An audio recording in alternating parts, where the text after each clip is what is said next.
Thank you very much for attending this session. Today I am going to talk about constructing a project network and computing the critical path.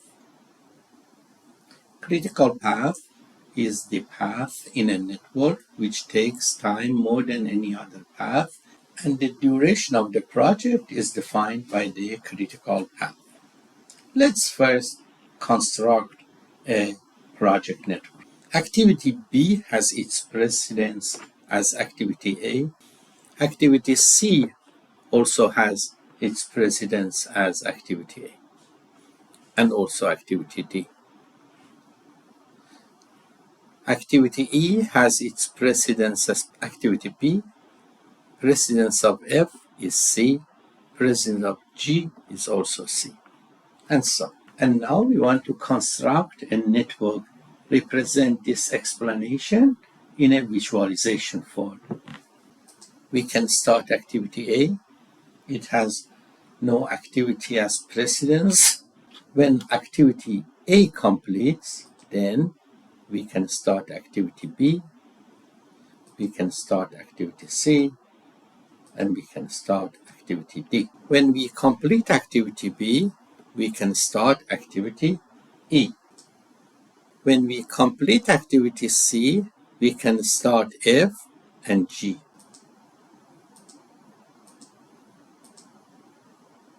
To start H, we need to complete E and F. As soon as they are completed, we can start H.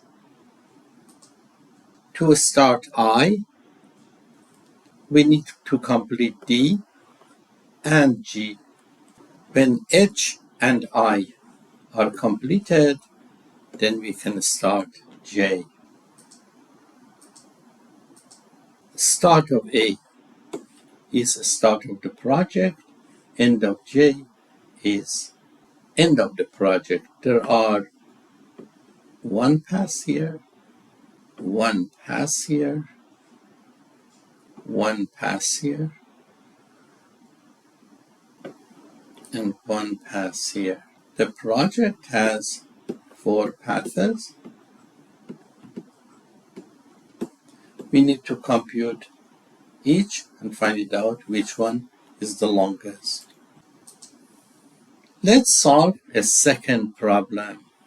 Here we have immediate precedence, and here we have activity. As soon as activity A is completed, we can start activity B. When B is completed, we can start C and D. When D is completed, we can start E, F, and G. When C, E, F, and G are completed, we can start H.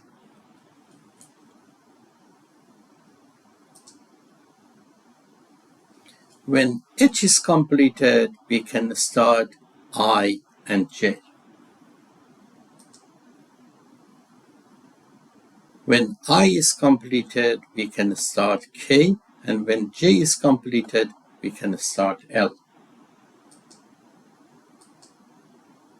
And when K and L are completed, we can start M. And when we finish M, the project is over. Now, how many passes this network has? Let's see if my formula works. My formula is here we have 2. At any of the following nodes, if we have more than one arc going out, that arc is added to the number of paths. When I come here, I have 3 arcs going out. So 3 is going out, 1 is already counted, so 3 minus 1, 2 more are added to that one. Now here, 4 paths, not 4 arcs, 4 paths.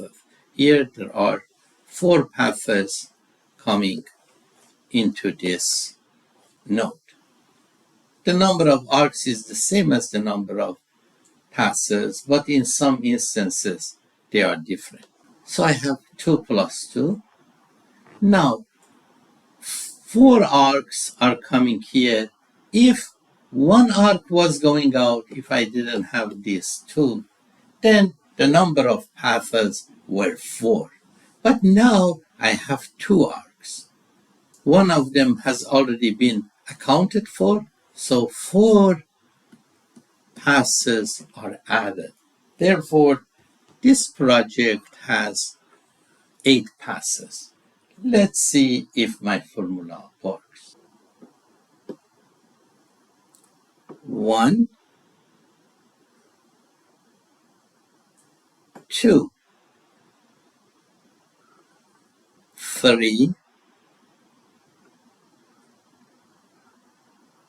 4, 5, 6, 7, and 8. Yeah, it worked. In some complicated networks, you shouldn't count on the number of arcs which come here, but number of passes. But here, number of passes is equal to number of arcs. So we have 8 passes here. And the critical path is the longest one. Here, we only have provided you with technical precedence. We just give you immediate precedence of each activity. It was the same here too. For each activity, we gave you immediate precedence of that activity. We have not talked about times yet. Let's look at the next project to construct its network. Here again, we have immediate precedences, and also we have durations, which allows us to compute the length of each path. Here are our activities. Activity A1 and A2 do not have any precedence, then we can start them. A3 has its precedence as A1. A4 also has its precedence as A1. A5 has its precedence as A2. A6 has its precedence as A4 and A5. When A3 and A6 are completed, the project ends. And when A1 or A2 is started, the project starts. A3 and A6 both end, project ends. A1 or A2 starts, project starts. And here we have the duration of each activity. How many passes do we have? 2. Here we have 2 going out. One of them has been already accounted for, so 1 is added. And we do not have anything else like this or like that. 3 passes. Blue pass, 10 units of time, 10 days, 10 weeks, whatever, 10 hours. Red path, 4 plus 4 plus 3, 11 hours, or 11 days, or 11 weeks. Green, 3 plus 2 plus 3, 8 days is the critical path because its length is more than any other path. Critical path is the longest path. It is the shortest time to complete the project. The longest path is the shortest time to complete the project. Now let's go and compute the critical path in a formal way. We can start project at day 0. Let's assume these numbers are days. So activity A1 can start in day 0 and activity A2 can start at day 0. This is the earliest start.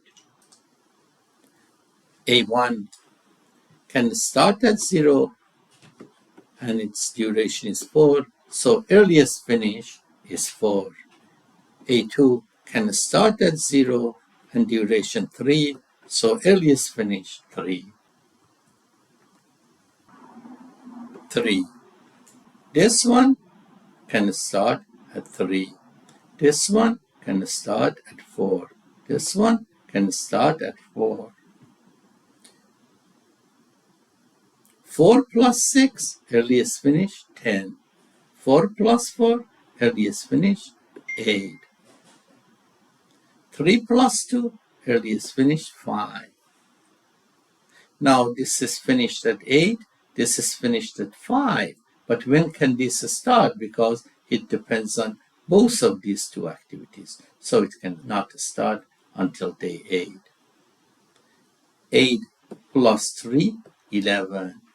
This one is finished in day 11. This one is finished in day 10. The project ends in 11 days. And this is the critical path. So I have 4 and 3. 3 here, 3 here, 4 here, 4 here, 4 here, 4 here. Click, click, click, click, click. So now we have these data here. 4 plus 6 will go here. 4 plus 4 will go here. 3 plus 2 will go here. Click, click, click. Now this one has 2 precedents. One would be here at day 8. The other one would be here in day 5.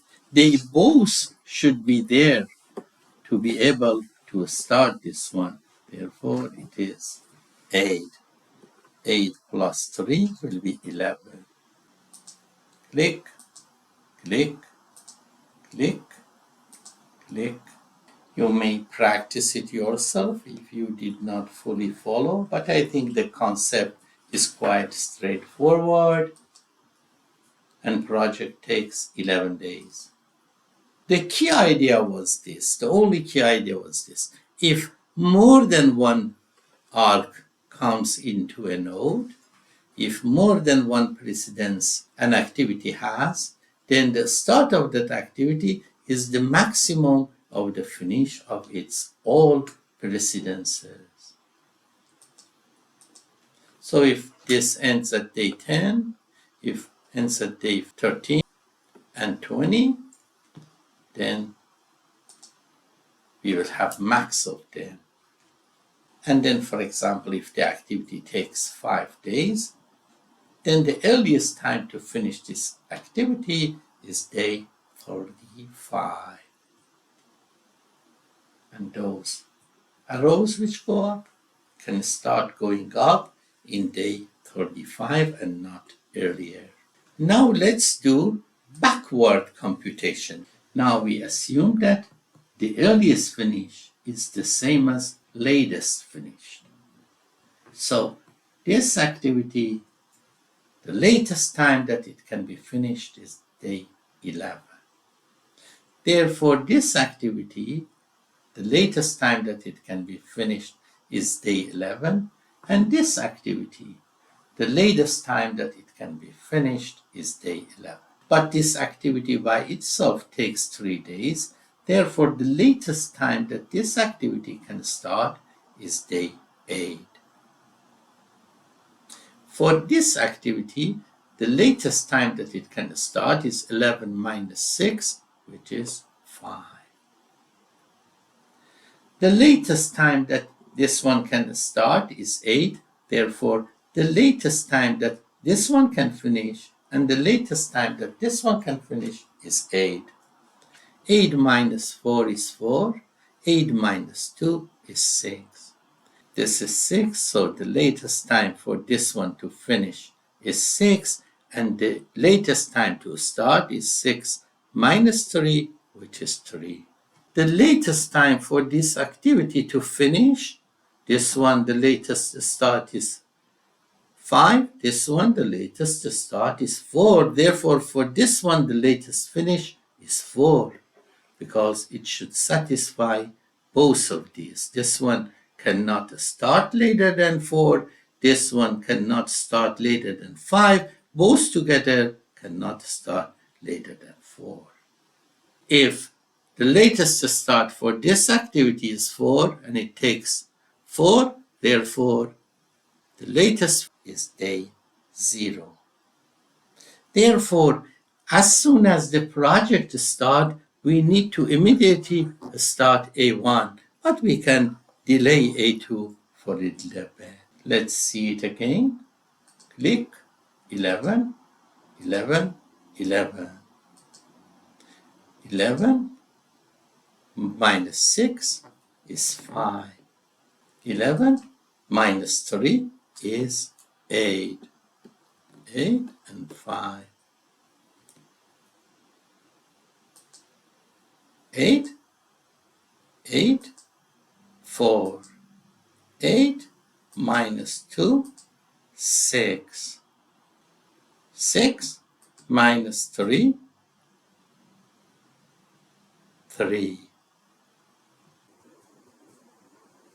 The latest finish of this activity from this perspective is 4. From this perspective is 5. But it should satisfy both of them.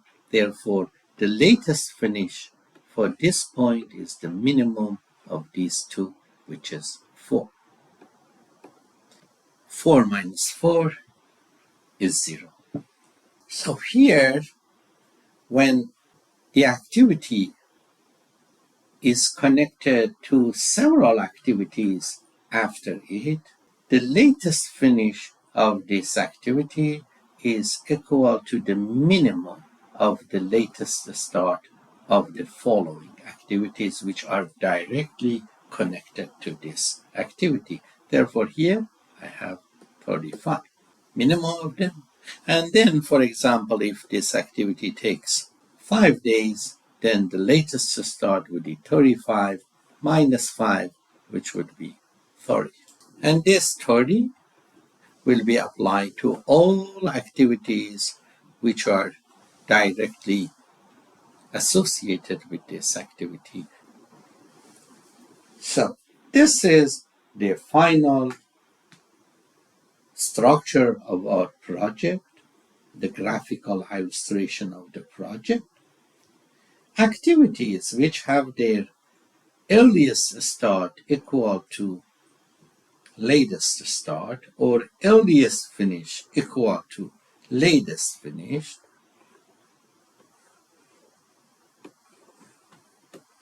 these all have a slack of 0. That means if we delay any of these activities for 1 day, the whole project will be enlarged by 1 day. We also have some other activities which the gap between earliest finished and latest finished, or earliest start and latest start, is greater than 0. That means this activity A3 has 1 day as flexibility. If instead of day 5, this activity has a slack of 3, this one also has a slack of 3. That means any of these two activities, but not both of them, can be delayed by 1, 2, or 3, or a combination of the two activities could be delayed by 1 or 2 or 3, and still they will not increase the length of the project. Instead of day 0, we may start it at day 1, and instead of day 3, we may start this in day 5. Nothing will happen to the length of the entire project. So these two activities together, they have 3 days slack, and this one has 1 day slack. And this is our critical path. In my next talk, I will talk about construction of a little bit more complicated project and also compute forward pass and backward pass for a little bit more complicated project. And I will also discuss the concept of total float or total slack and free slack or free flow. Thank you very much for attending this talk.